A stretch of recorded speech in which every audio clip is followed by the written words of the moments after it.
હાલો મિત્રો, આ છે આપણા ચેલેન્જનો પહેલો દિવસ અને મેં ઉઠીને જ વર્કઆઉટને સ્ટાર્ટ કરી દીધું. આપણે માતાજીને પ્રણામ કરીને કસરત સ્ટાર્ટ કરી દીધી. ત્યારબાદ આપણે કર્યા થોડા ઘણા ડિક્લાઇન પુશઅપ્સ. અને હજી આપણો પહેલો દિવસ છે એટલે આપણે બિગનર લેવલથી સ્ટાર્ટ કરશું.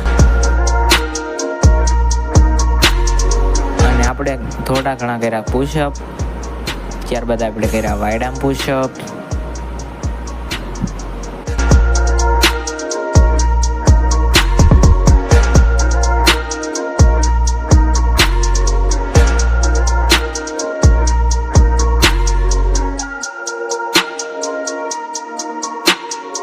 ત્યારબાદ આપણે કરી કોબર સ્ટ્રેચ. અને આ લાસ્ટ એક્સરસાઇઝ કમ્પ્લીટ કરીને આપણે આજનું વર્કઆઉટ કરી દીધું કમ્પ્લીટ. અને ડે 2 જોવા માટે